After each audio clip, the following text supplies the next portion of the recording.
নমস্কার বন্ধুরা, তোমরা সবাই কেমন আছো? তোমরা দেখে বুঝতেই পারছো আজ আমি একটা ঝিঙের একটা প্রিপারেশন নিয়ে চলে এসেছি। তো ঝিঙে অনেক রকম করেই খাওয়া যায়, ঝাল ঝোল ডাল সবই খাওয়া যায়। তো একবার এরকম করে বানিয়েও খুব ভালো লাগবে। আর ঝিঙে সবাই বাচ্চারাও খেতে চায় না, তো এরকম করে বানালে বাচ্চারাও খেতে চাইবে। তো এর জন্য আমি ঝিঙে নিয়ে নিয়েছি, 500 গ্রাম মতো আমি ঝিঙে নিয়েছি। এবার ঝিঙেগুলোকে আমি খুব ভালো করে ধুয়ে নিয়েছি। আর এবার আমি কেটে কেটে নিচ্ছি ঝিঙেটাকে। তো প্রথমে আমি খোসাটাকে ছাড়িয়ে নিচ্ছি। আমার পরিষ্কার করা হয়ে গেছে। এবার আমি ব্লেন্ডারে দিয়ে আমি একটা পেস্ট বানিয়ে নেব। আর ওইদিকে একটা মশলা বানালাম, আদা পেঁয়াজ আর টমেটোর একটা মশলা বানালাম। আমি এবার ঝিঙে পেস্টটা নেওয়া হয়ে গেছে। এবার ওর মধ্যে আমি একটা গোটা পেঁয়াজ আমি কুচো করে দিয়েছি। তারপর হলুদ গুঁড়ো দিলাম 1 চামচ, আর লঙ্কা গুঁড়ো 1/2 চামচ দিয়ে, নুন এখন দেব না, নুন দিলে আরও একটু জল বেরিয়ে যায়, এমনিতেই এটা খুব জল আছে ঝিঙেতে। আর এবার আমি দিয়ে দিলাম বড় চামচের 3 চামচ ভর্তি করে বেসন। চালের গুঁড়ো থাকলে অবশ্যই চালের গুঁড়ো দেওয়া যায়, তো আমার কাছে চালের গুঁড়ো ছিল না, তো আমি বেসন দিলাম। এবার আমি এটা খুব ভালো করে একটা মিশিয়ে নেব।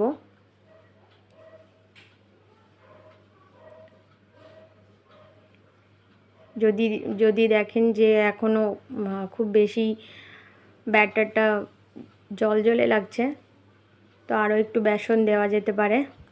তো আমি আরও 2 চামচ বেসন দিয়ে দিলাম।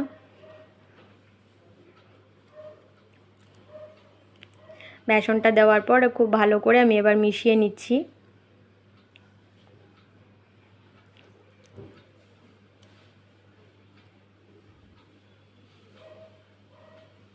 এবার হচ্ছে আমি ছোট চামচের 1/2 চামচ আমি কালো জিরে দিলাম। আর আরও একটু 1/2 চামচ মতো একটু লঙ্কার গুঁড়ো দিলাম টেস্ট অ্যাকর্ডিং।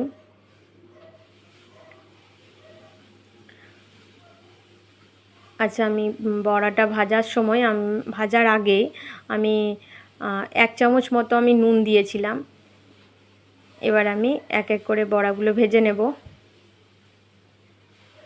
ফ্রাই প্যানটা আমি বসিয়ে দিয়েছিলাম আর তেলও দিয়েছি।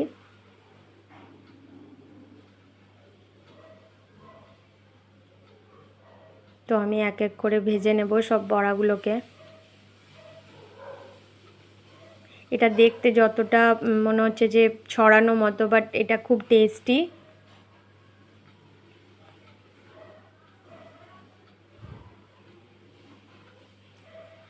ঝিঙে কখনো এরকম করে খাইনি, এই ফার্স্ট টাইম এটা আমরা করেছি আর খুব ভালো হয়েছে। তো বন্ধুরা, তোমরাও এটা ট্রাই করতে পারো বাড়িতে। তো এক পিঠ খুব ভালো করে হয়ে গেলে আমি উল্টে পাল্টে নিয়ে নিলাম। তো আমার বড়াগুলো ভাজা হয়ে যাচ্ছে, এবার আমি তুলে নিচ্ছি।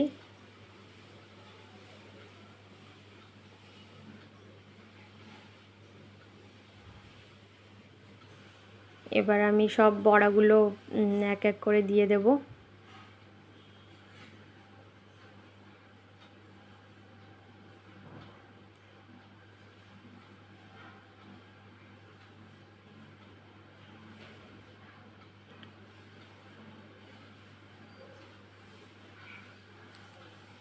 বড়াগুলো দেওয়ার পর আমি একটু ধৈর্য ধরে একটু টাইম নিয়ে করতে হবে, কেননা ভেতরে যাতে কাঁচা না থেকে যায়।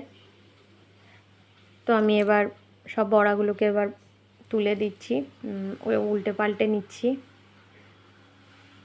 তো আমার বড়াগুলো ভাজা হয়ে গেছে। এবার আমি ওই ফ্রাই প্যানটাতেই আমি একটু মতো পেঁয়াজ, হাফ পেঁয়াজ ছিল, আমি সেটা কুচো করে আমি ভাজার জন্য দিলাম। আর একটু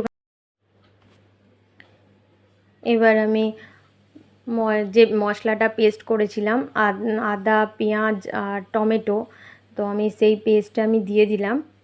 এবার দেওয়ার পর এবার হাফ চামচ মতো হলুদ গুঁড়ো দিলাম আর হাফ চামচ মতো লঙ্কা গুঁড়ো দিলাম।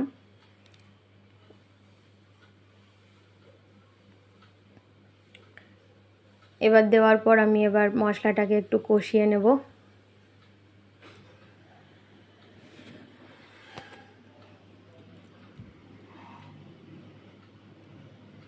তো আমার মশলাটা কষানো হয়ে গেছে। এবার আমি 3 চামচ মতো টক দই আমি একটু ফেটিয়ে নিয়েছি আর আঁচটাকে একেবারে বন্ধ করে দিয়েছিলাম যাতে আমার দইটা ফেটে না যায়। তো ঠান্ডা অবস্থাতে আমি দিয়েছি। এবার আমি মশলার সাথে খুব ভালো করে এটা মিশিয়ে নিচ্ছি। তো আমার মশলাটাও কষিয়ে নিচ্ছি। এখনও গ্যাসের ফ্লেমটা আমি অন করিনি। তো আমি এবার গ্যাসটাকে চালিয়ে নিলাম। এবার আমি আর একটু কষিয়ে নেব। তো আমার কষানো হয়ে গেছে। এবার আমি জল দিয়ে দিলাম। বেশি জল দেব না, হালকা করে জল দেব। তো আমার মশলাটা হয়ে গেছে রেডি। এবার আমি প্লেটিং করছি। তো তার জন্য আমি মশলাটাকে বড়ার মধ্যে না দিয়ে আমি এরকম করে ডেকোরেশন করে দিলাম। তো বন্ধুরা, আমার ভিডিও যদি তোমাদের ভালো লাগে তো আমাকে লাইক করো, কমেন্ট করো অ্যান্ড আমার চ্যানেলটাকে সাবস্ক্রাইব করে দিও। Thank you.